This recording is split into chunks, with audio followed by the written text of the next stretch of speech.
उसके बाद में 24 गुरु जो दत्तात्रेय जी के हैं उनका वर्णन किया कि किस व्यक्ति को क्या करना चाहिए। उस 24 गुरुओं में कबूतर को, अजगर को, नारी को, वैश्या को, मधु को, इन सभी को गुरु बनाया। किससे क्या करना चाहिए, प्रत्येक गुरु से शिक्षा मिलनी। उद्धव जी को, उद्धव जी ने हाथ जोड़े, 24 गुरुओं का वर्णन सुना करके उनका मन तृप्त हो गया, चले गए। भगवान ने अपने सारथी को बुलाया और सारथी से जाकर के कहा कि जाओ द्वारका में कह दो कि 7 दिन के बाद द्वारका जल में डूब जाएगी, जो बचना चाहता है वो बच जाए। भगवान ने अपने परकर को ही, अपने सगे संबंधियों को ही एक साथ में लड़वा दिया, सारे के सारे मारे गए। 56 करोड़ यदुवंशी भगवान के यहाँ थे, उसमें से केवल 2-4 शेष बचे।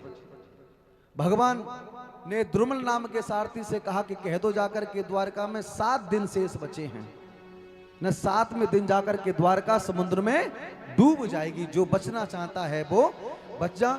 जब तक द्रुमल नाम का सारथी आया, सारथी ने कहा कि भगवान ने मुझे भेजा है कि 7 दिन के अंदर ये द्वारका समुद्र में डूब जाएगी। भगवान वटवृक्ष के नीचे लेट गए, आराम विश्राम कर रहे हैं।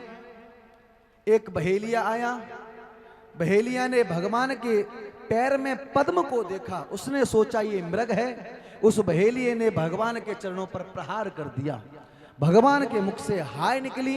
बहेलिया दौड़कर चरणों में गिर पड़ा और कहा कि प्रभु मुझे क्षमा कर दीजिए, मुझसे बहुत बड़ी गलती हो गई है।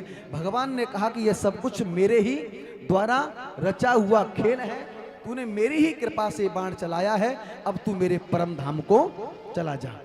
बहेलिया परम धाम को चला गया। इतनी ही देर में महाराज देवता लोग विमान लेकर के आ गए और कहा कि प्रभु हम आपके स्वागत के लिए खड़े हैं, आप कृपा करके इसमें विराजमान हो जाइए। देवता लोग लेने के लिए आए। भगवान के श्यामल शरीर से एक इतना दिव्य तेज प्रकाश निकला कि उस प्रकाश को देखते ही सब घबरा गए और वही तेज आकर के भगवान ने इस भागवत में विराजमान कर दिया। प्रत्यक्षम तेने अंबांग मई मूर्ति प्रत्यक्षम वर्तते हरि।